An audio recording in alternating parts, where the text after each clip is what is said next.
Let me be straight with you before we even get into the meat of this, because you deserve honesty over hype every single time you click on one of these videos. Something landed in my feed this week that actually stopped me mid-scroll, a full training camp breakdown from ESPN's Ryan McFadden. And normally when a national reporter swoops in for 48 hours and hands down a here's what matters verdict, I roll my eyes a little. Outsiders parachute in, skim the surface, and leave. But this one hit different. This one lined up almost beat for beat with everything I've been quietly building a case around for months, sitting right here, watching this thing unfold from the inside out. So instead of just nodding along and moving on, I decided to actually sit with it, break it down storyline by storyline, and tell you exactly where the national lens matches my own, where I'd push back, and where I genuinely think this thing is about to catch fire once the pads finally go on. I won't pretend I'm going to be standing on that practice field every single day this summer, though I do plan on making the trip out for at least one live look. But that doesn't mean I'm sitting this conversation out. If anything, it means I want to hand you something with more teeth to it than a one-day flyby take from someone who landed, watched an hour, and left. So let's not waste any time dancing around the obvious. There is no honest version of this conversation, none, that doesn't begin and end with Fernando Mendoza. And yeah, I can already hear some of you groaning through the screen, thinking here we go again. Another video that can't survive 5 minutes without saying his name. Fair enough. But that reaction is exactly the proof of my point. His name isn't fading from this conversation because the stakes attached to him aren't fading either. This is the #1 overall pick, dropped straight into a franchise that has been begging, clawing, starving for a real answer at quarterback for what genuinely feels like a decade of broken promises and false dawns. And this goes so far beyond scheme and mechanics. Every casual football fan in this country, I mean people who have never watched a single snap of silver and black in their lives, already knows the name Fernando Mendoza. That kind of gravitational pull doesn't happen by accident, and it sure doesn't happen often. It changes how this franchise gets talked about nationally. It changes the perception of where this organization is heading. It matters, whether you want to admit it or not.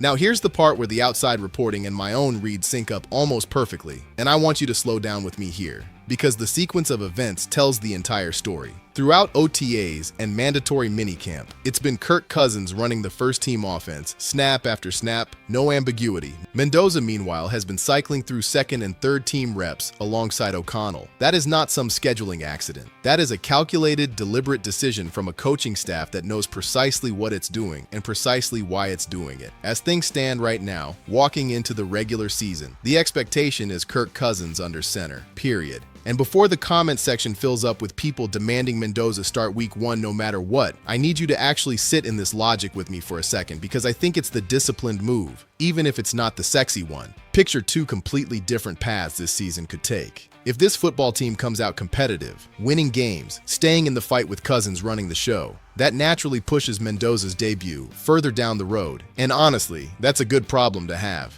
But if this team is stumbling 5-6 games deep, or if Cousins simply isn't giving this offense what a veteran quarterback needs to give it, that's the exact moment the conversation shifts, and it shifts fast, with no warning. From what I'm hearing from people who watch that quarterback room closely, the coaching staff has been legitimately impressed with what they've seen out of Mendoza this spring. But being impressed and being finished are two entirely different things. There is real, unglamorous, unsexy developmental work still sitting in front of this kid. Learning to operate consistently from under center, adjusting to a speed of reads that television never fully captures, absorbing the tiny mechanical habits that never show up in a highlight package, but absolutely show up the second the lights get brightest on a Sunday. And here's the truth I keep coming back to. Getting the most complete, most dangerous, most fully formed version of Fernando Mendoza 3 or 4 seasons from now has to matter more to this organization than the temptation to rush him onto the field before his feet are actually set underneath him. That's the whole reason bringing in Cousins made sense to begin with. It buys this young quarterback real time to grow instead of getting thrown to the wolves in year 1 and coming out the other side scarred by it. So does Mendoza get a legitimate, real shot at starting somewhere in this season? In my honest opinion, that door only cracks open under 2 specific conditions. Either he's so obviously, undeniably ahead of Cousins throughout camp and preseason that the staff genuinely has no other choice, or Cousins collapses badly enough that the switch becomes unavoidable. Outside of those 2 scenarios, patience wins in 2026. And as much as it might sting to hear, I actually believe that's the correct call. Let's move into the names ESPN specifically flagged heading into camp, because I want to give you my honest, unfiltered gut reaction to each one, instead of just reciting a list back at you like a script. First on the radar is Jalen Nailor, and I completely get why he made the list. 3 years, $35 million on the table. That's real, tangible commitment, and right now he's penciled in as the clear number 2 receiver in this offense. But here's the wrinkle that I don't think is getting nearly the attention it deserves. Trey Tucker is entering the final year of his deal, and that quietly sets up one of the more fascinating internal battles on this entire roster. Not just for reps this year, but for where these 2 receivers actually land in this coaching staff's long-term vision. Naylor's profile as a true outside receiver is exactly the mold this staff has publicly said they're chasing, and he graded out as a top 14 outside receiver on a limited route diet up in Minnesota last season. Now comes the real test, the only test that actually matters. Does that production hold up once real pads and real contact enter the equation? I'll be watching that one extremely closely once camp turns physical. Next up, Jack Beck. And honestly, the expectation of a real jump heading into year 2 feels earned rather than hoped for. We've talked plenty already about the physical transformation this kid has put himself through this offseason. Added strength, tighter conditioning, a completely different looking frame walking into camp. The only question left standing is whether that transformation actually shows up against live bodies trying to knock his head off, instead of just clean, controlled off-season drills where nobody's swinging back at full speed. Then there's DJ Glaze, and I want to slow way down here because there's context surrounding him that keeps getting buried under the noise. This is year 3 for him in this league. He was drafted by the previous regime, not by the staff currently running this building, and that distinction matters far more than most casual fans want to admit. A brand new coaching staff evaluates holdover players with completely fresh eyes. No built-in loyalty, no benefit of the doubt earned from draft night, just cold tape and whatever they see with their own eyes in real time. His rookie tape back in 2024 was genuinely stronger than what he put on film a year ago. And I'll say it plainly, I think a real chunk of that regression traces back to the dysfunction he was playing inside of under the old coaching staff, not something that simply broke in his own game. That said, I'm not going to sit here and pretend he's completely blameless either, because fair evaluation means owning both sides of that story honestly. With Thayer Munford and Charles Grant both pushing hard for tackle reps behind him, Glaze needs a genuinely strong camp if he wants to hold on to a job that, by every right, should already belong to him. He's well respected in that locker room, and I'm rooting hard for him to put it all together because the alternative creates real instability. At a protection spot, this franchise cannot afford to leave shaky, not with a developing quarterback room counting on the ground underneath him staying solid. And then there's Maxx Crosby, whose presence on this watch list has nothing to do with talent and everything to do with health. Nobody in this building, nobody in this fan base, questions for even a second what a fully healthy Crosby brings to this defense. What I actually want to see out of this camp, and honestly, I believe the organization wants this even more than the fans do, is Crosby being genuinely smart about his own recovery timeline instead of gritting his teeth through every single rep at maximum intensity because that's simply who he is down to the bone. From what I've picked up from people close to the situation, that is exactly the quiet tension playing out behind closed doors right now. Left entirely to his own instincts, Crosby empties the tank every single time. Training staff's recommendations be damned. That relentless motor is precisely what makes him one of the most feared players in this entire league. But it's also exactly why this organization needs to be the responsible adult in the room throughout this recovery, whether he likes it or not. So keep a close eye on that knee over the coming weeks. Watch how carefully they bring his explosiveness back online. Because sometimes real commitment to greatness doesn't look like grinding through pain on principle. Sometimes it looks like trusting a process, even when every competitive fiber in your body is screaming to go full speed right now. Now let's get into the position battles, because this is where camp actually starts to feel like a battlefield, and the outside read lines up almost identically with what I've been hammering home for weeks. The cornerback 2 spot opposite Eric Stokes is, without question, the single most consequential defensive battle happening inside this building right now, and that assessment is dead accurate. Darian Porter started 10 games as a rookie last year, which on paper should feel like a lockdown job, except nothing here should be handed out, and it shouldn't be. If Jermaine McCoy enters camp as a full, unrestricted participant after being carefully managed through the offseason program, he has legitimate, real teeth to win that job outright. I've been saying this since the day he got drafted. If McCoy is fully healthy, there's a serious, credible case that he's the best cornerback on this entire roster. That's not a shot at Stokes, by the way. Stokes was my #1 re-signing priority last offseason, and it genuinely wasn't close. This is purely about recognizing what McCoy's ceiling looks like the moment that knee finally cooperates with him.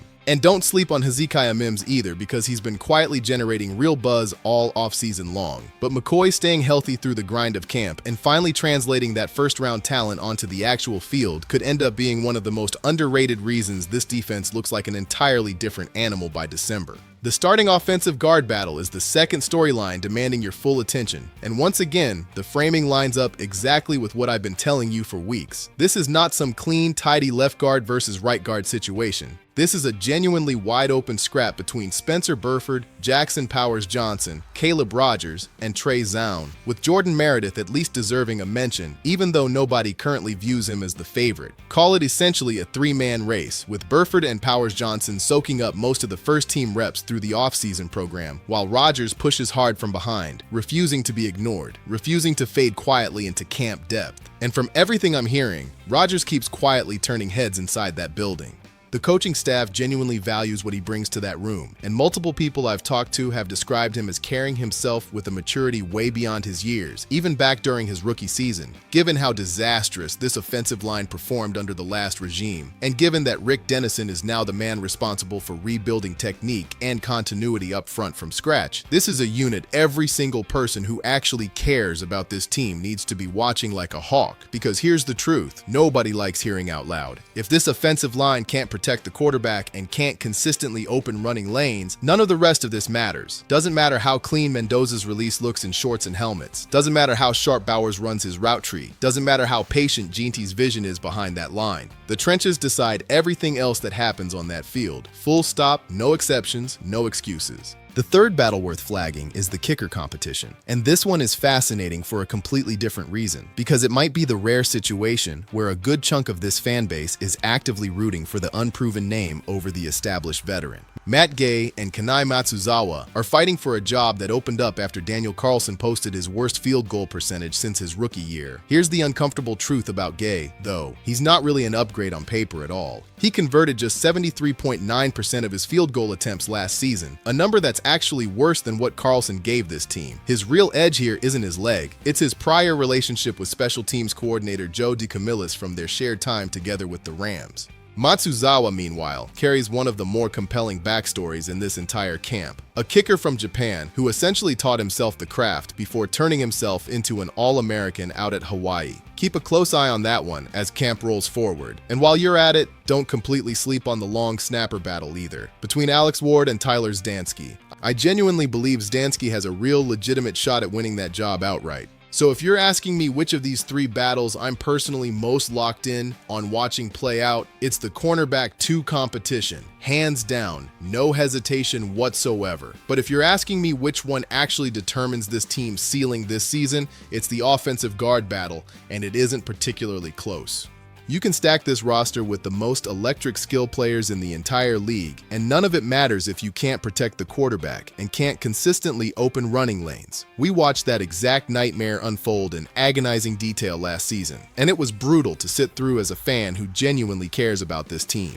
There's one more layer to all of this that I think keeps getting glossed over when people just rattle off position battles like items on a checklist, and it's the emotional weight this fan base is carrying into camp this year. This organization has been through enough false starts, enough "this is finally the year" promises that quietly evaporated by Thanksgiving, that people around here have learned to guard themselves against hope a little bit. Nobody wants to get burned again, not after everything we've already lived through. But something genuinely feels different heading into this camp. And I'm not saying that lightly or for clicks. It's not just the top overall pick sitting at quarterback, and it's not just the veteran bridge option buying him time to develop the right way instead of the fast way. It's the sense that, for the first time in a long time, almost every major decision this coaching staff is making actually traces back to a coherent, connected plan instead of a desperate reaction to last season's collapse. That's the kind of foundation that either gets validated over these next few months or gets fully exposed the second real adversity shows up. And adversity always shows up eventually. That's just football, and we all know it. So keep that in the back of your mind as these storylines start playing out for real. A patient, disciplined quarterback plan only looks smart in hindsight if the guy running the offense right now actually performs when it matters. A patient approach with a talented young cornerback only looks wise if his body finally cooperates through a full 16-week grind without breaking down again. A rebuilt offensive line only earns its praise if it's still holding up in December, when the games matter most and everybody on that roster is worn down and gassed. Nothing here is decided yet. Every bit of it is still being written in real time, practice by practice, rep by rep, and that's exactly why I have zero interest in getting ahead of this story with predictions I can't actually back up with anything real. I'd rather sit here and watch it unfold honestly alongside you and call it exactly as I see it, good news or bad news, no spin either direction. Today marks the official first day of training camp, a lighter, shorter session as this football team eases its legs back into shape after a long off-season grind. But make no mistake about what's coming from this point forward. Everything from here on out is real football, real competition, real evaluation under real pressure. No more theoretical debates about who might win what job someday down the road. The threads holding this entire preview together, Mendoza's development timeline, McCoy's health status, and whether this offensive line has genuinely been rebuilt from the ground up, those are the exact threads that are going to decide what this season actually becomes when the dust finally settles. Stay locked in with me because the real answers are about to start showing up on that field, one practice at a time, one rep at a time, and I'll be right here breaking it all down as it happens.